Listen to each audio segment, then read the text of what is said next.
Chris, we were just talking last week about if your team was going to run more, if it was capable of running more. Maybe it's been the whole season. In a matchup like this, would you encourage a slower pace? How would you feel about the way Iowa State likes to score and where maybe your strengths are? Yeah, well, I think I get where you're going with it. Their pace and their offense.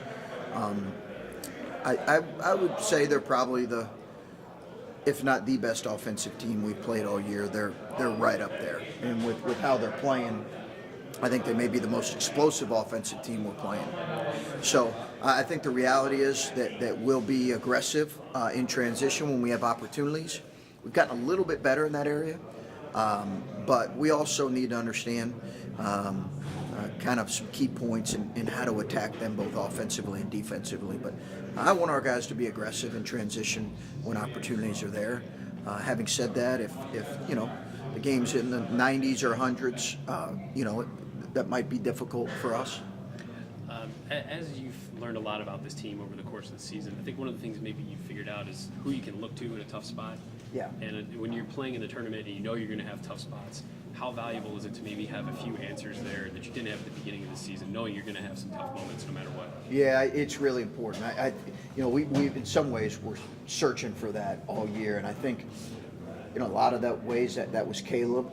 It is harder late in games to throw the ball to a big guy. You can utilize him some, but makes it a little bit more difficult. But I do think we've begun to kind of answer that question here more. Certainly the last couple of weeks have been critical for that, and we've had different guys step up throughout the season. But in our minds, in our coach's mind, I think right at the end of the year we should know by now, and I think we do have a good feel for that. And sometimes, last year, sometimes that changes. Last year we went to Cam strictly because Cam had a look in his eye in the South Dakota State game, and he was hungry. We were laughing on the bus that the reality is Cam had no idea when that ball got tipped out to him last year what the shot clock time, score, shot clock, nothing. He just saw Dockage toss it out to him. He saw ball and rim, and he was going to shoot it. And there is some of that with the player this time of year that you want. Chris, you got to keep Caleb on the floor. Yeah, we do. Would you rather have him in terms of is he more likely to get in foul trouble against big guys? Did you ever look at that Yeah, this isn't a real big team. No. So how do you work that? I don't know if there's a specific. I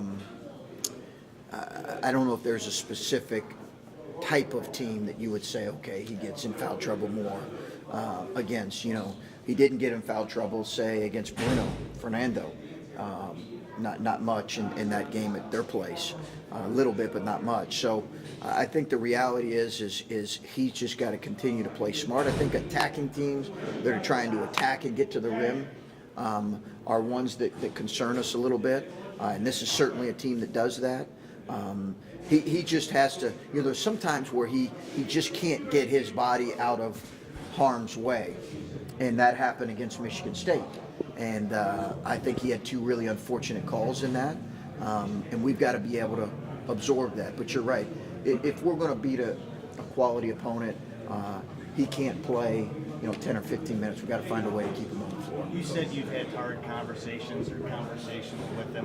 What can you do, though, with a guy to keep him out of foul trouble if he's prone to it and he's prone to it? Well, we've tried to post trap. We've tried to zone a little bit more.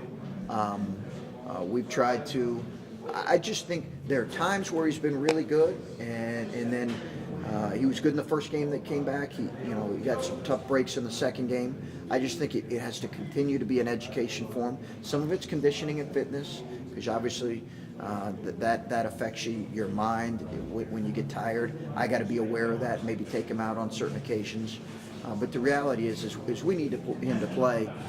Against most teams, we're going to need him in there for 20 to 28 minutes to beat somebody good. Chris, they can put out a lineup that's basically 6'5", 6'5", 6'6", Yeah. at 3 guard spots. Just how challenging is that for you guys with your lack of size? Their length is a concern. It's a real concern. I think there's a lot of concerns about them. One, I think our guys have to be aware that how good they are offensively. The fact that it's going to be a road environment, we really anticipate a road environment, but their length is right up there at the top of the list in terms of they get a lot of deflections, they get a lot of steals, and their ability to finish at the rim using their length is impressive. Chris, you see a lot in this tournament, like the bench mobs or the towel gang stealing Yeah. the show a little bit.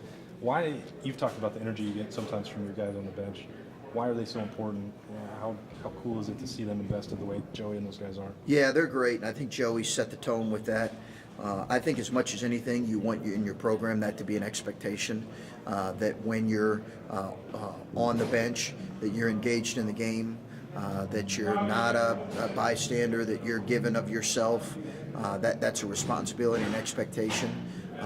Whether you're playing on and have sat or whether you haven't played at all, Joey set a good example of that. I think all of our guys have been really good in that area, and that certainly needs to continue. And obviously, this time of year, you do see great examples of that. When you talk about some of that versatility, is this a big game for guys like Musa, guys like Andre, that can, when you're switching and trying to combat them, those guys can guard multiple spots? Yeah, I think what we've realized is that's been really important for us is having. I think Andre's importance in terms of his versatility has been something we talked about dating back to the summer. Yeah. I think Musa now has given us versatility defensively on the glass. In a game like this, as Bill mentioned, you talked about their size and length on the perimeter. We don't have quite enough guys that have that versatility. It's something we need to continue to add in recruiting, but I think Moose, there's no question Moose is going to be important, and all of our guys, really. Chris, will it be to stop their guards? Their guards are critical. I mean, they've got 4 or 5 guys that can score in double figures. Really, 6 guys that can score in double figures. When you're playing a team who wants to get out and run the way they want to run, how important is it when you got a guy like Caleb to, I guess, control the tempo of the game? Well, back to his question, it's going to be important for us. I think we can't get into such a game where we forget about him because he anchors us in a lot of ways. And last one. I just wanted to ask you, I know it's never a given when you start a season that you're going to get here, but you can obviously have a better feel for it depending on the year in your roster. Like, when you walked into this building, did it hit you any differently maybe than it has in the last couple of years with the, I don't know how certain you were that you would be here at the end of the year? No, we weren't. I think you have an incredible appreciation, and I'm really appreciative of our players and the fact that we had guys step into new roles and grow into new and increased roles and embrace that. And then you had a freshman and new group, including Keyshawn, who blended in pretty seamlessly. We had our bumps, there's no question, but we earned the right to be here. And I do think the appreciation has really been probably from Sunday on, but you also, now that you're here, you're hungry to see how long we can be here. Thanks.